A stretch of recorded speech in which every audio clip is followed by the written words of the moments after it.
Welcome to my class. BA प्रथम वर्ष के सभी छात्रों का हिंदी विभाग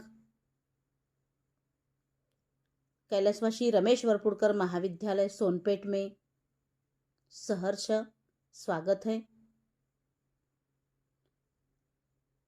दोस्तों, आज हम नाटक तथा एकांकी प्रश्न पत्र क्रमांक 4 इसके अंतर्गत अभंग गाथा नाटक, नाटककार है नरेंद्र मोहन।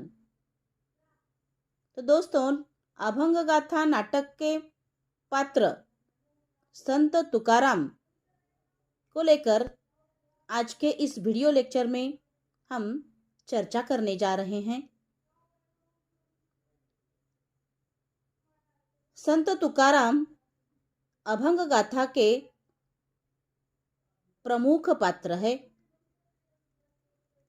अभंग गाथा यह नाटक मराठी के संत कवि तुकाराम के जीवन संघर्षों पर आधारित नाटक है। 17वीं शताब्दी में उनके द्वारा प्रस्थापित किए गए समाज प्रबोधन की परंपरा को मंचीय रूप देने का सफल प्रयास नाटककार नरेंद्र मोहन ने अपने नाटक अभंग गाथा में किया है। तो दोस्तों, अभंग गाथा मराठी के संत कवि तुकाराम पर केंद्रित नाटक है।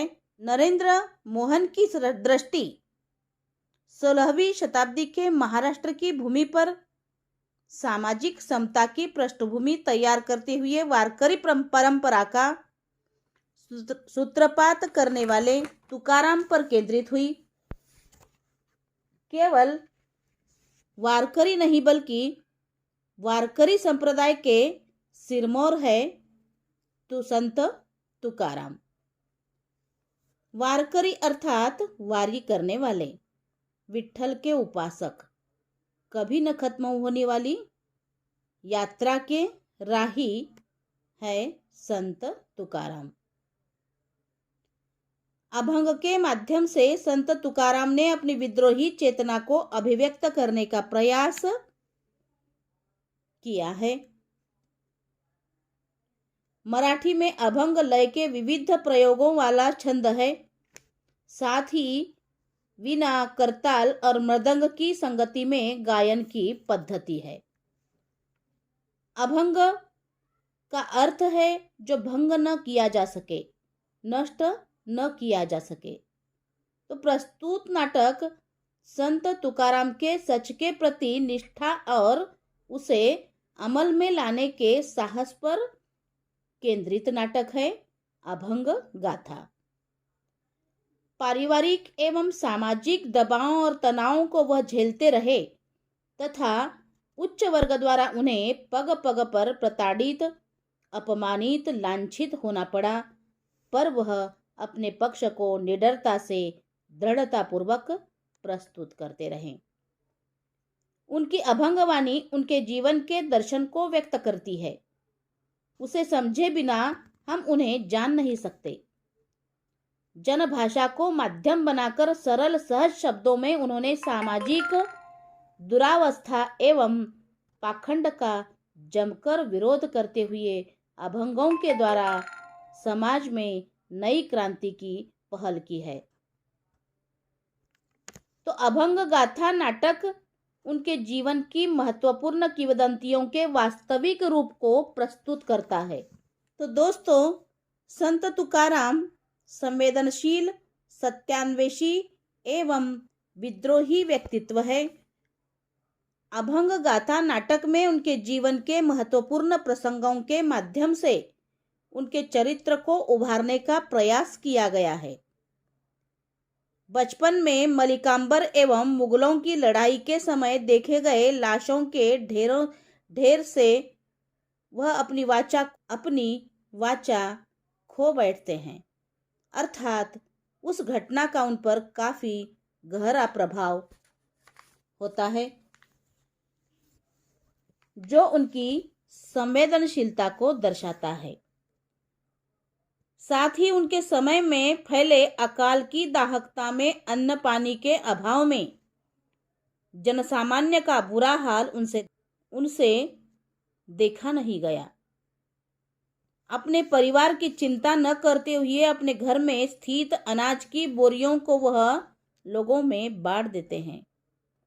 अर्थात वह केवल व्यक्तिगत सुख दुख की कल्पना से ऊपर उठते हुए जनसामान्य के दुख को अपना मानते हैं संत तुकाराम। तो प्रस्थापित ब्राह्मणों एवं सामंतीय व्यवस्था द्वारा सामान्य लोगों का शोषण उनसे देखा नहीं जाता, इसलिए वह अपने अभंगों के माध्यम से जनता का प्रबोधन करते हैं। तो दोस्तों, इस तरह से संत तुकाराम की लड़ाई दो स्तरों पर थी, एक प्रस्थापित समाज व्यवस्था के खिलाफ और दूसरी अपने ही परिवार के खिलाफ। उनके परिवार के सदस्य, विशेषतः उनकी पत्नी जिजाई का उनके भजन कीर्तन को वह निरुपयोगी मानती है। उनकी पत्नी रुखमा और जिजाई में नित्य नोकझोंक होती रहती है। उनका भाई कान्हजी भी उनके आचरण के खिलाफ है। उनका वह विरोध करता है और उसे मंबाजी और पाटिल का आचरण और व्यवहार सही लगता है। तो दोस्तों, इस तरह से संत कवि तुकाराम के अभंगों से जनमानस प्रभावित होता है, जिस कारण तत्कालीन समय के प्रस्थापितों को धक्का पहुंचता है और वह यथा समय तुकाराम के राहों में रोड़े उत्पन्न करने का प्रयास करते रहते हैं। तो दोस्तों, इस तरह से सामंतों के द्वारा किसानों के होने वाले शोषण का विरोध करते हुए वह किसानों में क्रांति की चेतना भर देते हैं। इसलिए वह सामंतीय व्यवस्था के प्रतीक पाटिल के भी कोष का शिकार होते हैं। तुकाराम के व्यक्तित्व में स्थित मानवीयता के दर्शन उनके द्वारा जख्मी फतेह को अपने घर में रखते हुए उसकी सेवा सुश्रुता से होते हैं। नाटक के खल पात्र मंबाजी पाटिल और रामेश्वर भट्ट मिलकर तुकाराम के अभंगों के बढ़ते प्रभाव को रोकने के लिए उनके अभंगों की पांडुलिपियों को इंद्रायणी में डुबाने का निर्णय देते हैं, किंतु जनमानस के हृदय पर अंकित अभंगों में अमिट शब्दों से वह फिर उसका संकलन करते हैं। दोस्तों, इस तरह से मंबाजी, सदाशिव, तानाजी और दामोदर की प्रसारित की जाती है कि वैकुंठ से आए विमान में बैठकर तुकाराम वैकुंठ में चले गए। अतः 17वीं शती में अपने अभंगों के द्वारा तत्कालीन समाज का प्रबोधन करते हुए वारकरी संप्रदाय के सिरमौर बने तुकाराम सही अर्थ में संत एवं जगत गुरु कहलाने के अधिकारी है। तो दोस्तों, इस तरह से जगत गुरु तुकाराम का समस्त जीवन ही तत्कालीन सामाजिक समस्याओं का दस्तावेज है।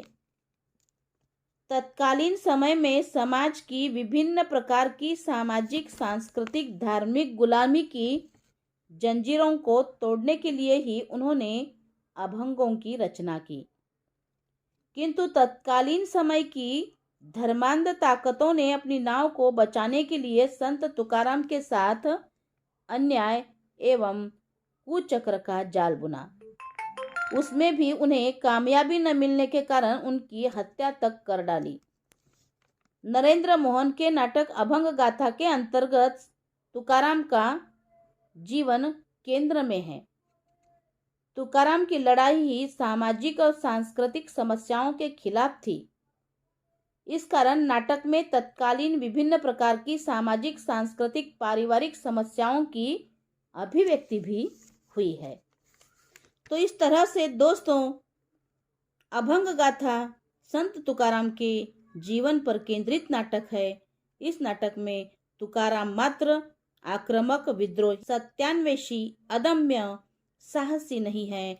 पारिवारिक आर्थिक तनावों को झेलते हुए गहरे अंतर्द्वंद को आत्मबोध की अवस्था तक पहुंचकर अभंग द्वारा जनात्मा के स्वर फैलाने वाला व्यक्ति है। तो इस तरह से मध्यकाल एवं समकालीन जीवन की विसंगतियों, धार्मिक असहिष्णुता, कट्टरता एवं सामाजिक भेदभाव को एक साथ रेखांकित करने वाला यह नाटक युगीन संदर्भ में अपनी ही सार्थकता सिद्ध करता है। संत तुकाराम के जीवन और तत्कालीन परिवेश के बहाने आज में झांकने की कोशिश यह अभंग गाथा नाटक इस अभंग गाथा नाटक के माध्यम से नरेंद्र मोहन जी ने की है। तो इस तरह से नाटक की कथा वस्तु का प्रमुख उद्देश्य तुकाराम का जीवन मंचित करना है। साथ ही उनके जीवन के साथ तत्कालीन परिवेश में व्याप्त विषमताओं, विसंगतियों और विद्रूपताओं को भी नाटककार ने विवेचित करने का प्रयास अभंग गाथा नाटक के माध्यम से किया है। तो वास्तविक रूप में तुकाराम के समस्त अभंग भी इस नकाबपोड़ी व्यवस्था पर कोड़े बरसाने का कार्य करते हैं। इस भारतीय परंपरावादी व्यवस्था के द्वारा तुकाराम को भी कई तरह की यातनाएं दी जाती है। अपनी व्यवस्था की हिलती नींव का कारण यह परंपरावादी तुकाराम को मानते हैं और अपने अस्तित्व का खतरा बने तुकाराम के साहित्य के साथ साथ उनकी हत्या करने से भी वह कतराते नहीं हैं। अतः नाटक की कथावस्तु तुकाराम के जीवन को उद्घाटित करते हुए उनके समतावादी विचारों को अभिव्यक्त करने में सफल रही है। तो इस तरह से 17वीं शती में अपने अभंगों के द्वारा तत्कालीन समाज का प्रबोधन करते हुए वारकरी संप्रदाय के सिरमौर बने तुकाराम सही अर्थ में संत एवं जगतगुरु कहलाने के अधिकारी है। धन्यवाद।